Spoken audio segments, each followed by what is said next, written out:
sumusunod sa kanya. Habang ang mananalo naman sa Big Intensity Challenges na sina Ralph, Shuvi, Izzy at Esmir ay may tingin sa Power to Freeze na magbibigay sa kanila ng kapangyarihang maghinto ang ibang housemates sa paggawa ng task for 1 minute. Ang bilis nila sa task na ito ang siyang magbibigay ng kanilang ranking sa pamimili ng magiging final two.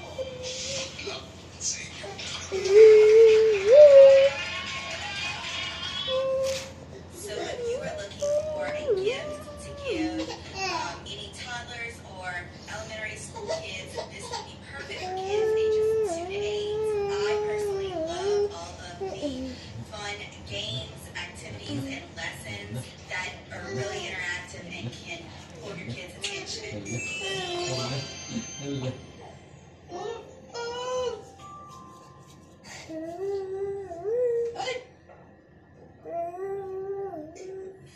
Ilang sandali pa, narinig na nila ang unyag ni Kuya. Ready, get set, go.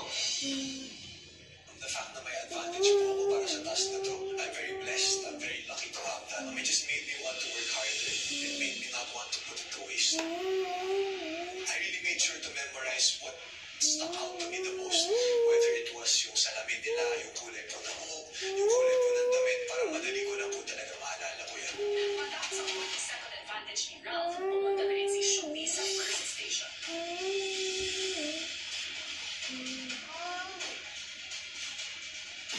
Papa, itortillas na ako. Kasi memorization Mag-noodles to. babae, lalaki, babae.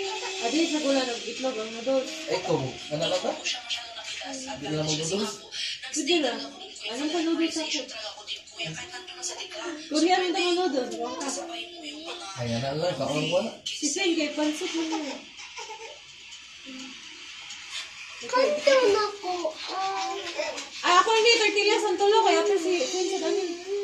Tulo? Hindi ba yun? nahihirapan po ako sa part na talagang makakita ng kuya sa pag-paper sa mga Dito mama ay! lyrics. Tulo. Gawin na memory ko yung dinivide ko na po siya sa dalawa. So, memorize ko na po talaga yung first six Tulo. na bukas. Tinak ko po siya, diniretso ko siya sa isang linya para makuha ko na po agad yung pattern ng first half.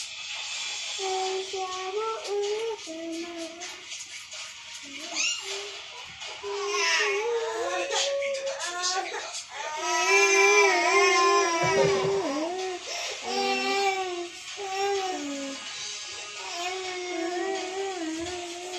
Day. Pumunta din yung stroller ganyan. Pakita sa mo. Kaya na siya, makita din mo, pero ni. Saksan na kaya, Zin, mo?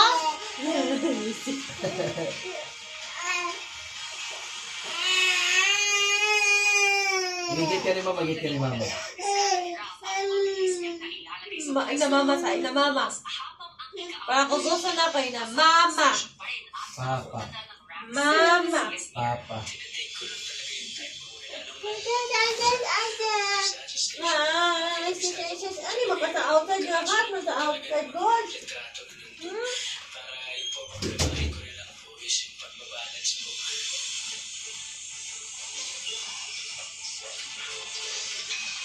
Kailangan ko talaga mag-calm down. Kasi alam ko lang po yung sarili ko na natataranta na minsan nanginginig sa nervyos. So I really had to take my time.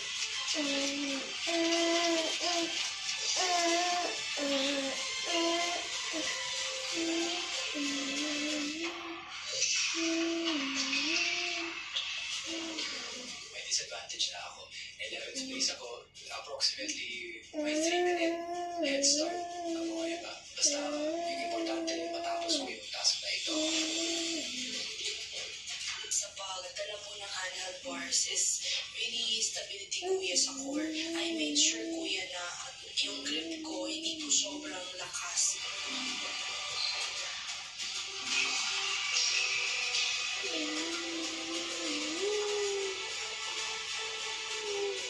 I was able to do a similar task with Shovi when we were trying to get the housemates out of the secret room. Sabi ko, kaya to.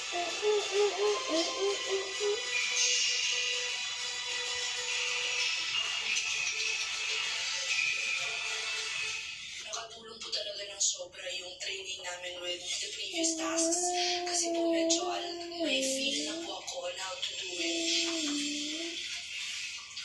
This begin. I started. I just had to calm down, Okay.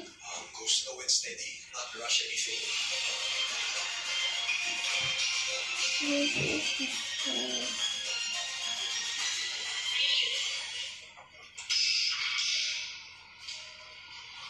Yung freeze po is 1 minute po yun lahat. Kaya at least somehow na yung 2 minutes wait ko po kanina kuya, mabawasan ko yun ng 1 minute. Kaya ginamit ko po siya kanina kuya habang nagbubuo po ako ng patterns.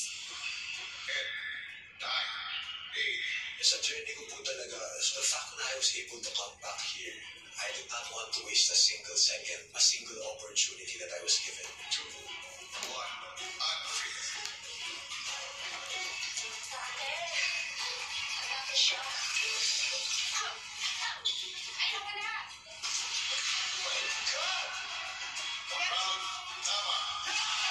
Nauna ako natapos sa challenge, sobrang saya po talaga. Parang magic eh. Na hindi ko talaga in-expect na ganito yung magiging journey ko dito sa bahay niyo. Congratulations! Nakuha mo ang rank 1. Being number 1 makes me feel like there was actually a reason kung bakit ako pinatalik ko. It just gives me more motivation. I will keep fighting. I will keep trying to get that number 1 spot. Sina Shuvi at Will